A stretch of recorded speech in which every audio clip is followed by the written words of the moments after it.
தேசிய கல்விக் கொள்கை 2020 பற்றி நிறைய பிரமாதமாக பேசினவங்களாம் என்ன சொன்னாங்கன்னு கேட்டால், அட்டானமஸ் பவர் கொடுக்குறோம் சார், தன்னாட்சி அதிகாரம் கொடுக்குறோம் சார் பல்கலைக்கழகத்துக்கு அப்படின்னு தான் பெருசாக எல்லாருமே பேசுகிறாங்க.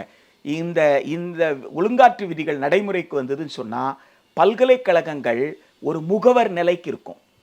பல்கலைக்கழக நிதி நல்கை குழுவினுடைய முகவர் நிலைக்கு இருக்கும்.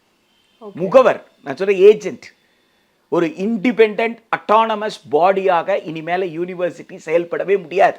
நீங்க எப்படி துணைவேந்தரை நியமிக்கணும்ன்றதுல இருந்து, யாரை நீங்க பேராசிரியரா நியமிக்கலாம், எப்படி நியமிக்கலான்றதுல இருந்து, என்ன பாடம், என்ன பாடத்தை நீங்க எப்படி நடத்தணும், எப்படி மதிப்பிடணும், எல்லாவற்றையுமே பல்கலைக்கழக மானிய குழு தீர்மானித்து கொடுக்கும். அது என்ன தீர்மானித்து கொடுக்கோ அதை படிதான் நடத்தணும். இதுல என்ன அதனுடைய அதிகார வரம்பை எப்படி அது மீறுது அப்படின்னு சொல்லி கேட்டீங்கன்னா, உன்னால் பட்டப்படிப்பை இனிமேல் நடத்த முடியாதுன்னு சொல்ற அதிகாரம் யார் கொடுத்தாங்க? நிதி நல்கை குழுக்கு.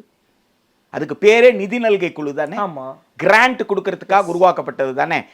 அது 1950களில், இன்னும் சொல்ல போனா அது 1940களிலேயே உருவான அமைப்பு. அது பல்கலைக்கழக நிதி நல்கை குழுன்றது 1940களிலே உருவாக்கி, அது சட்டப்படியான ஒரு சட்ட அந்தஸ்து, ஒரு ஸ்டாச்சுட்டரி பாடியாக அது மாறுறது எப்போன்னு கேட்டால் 1956ல்.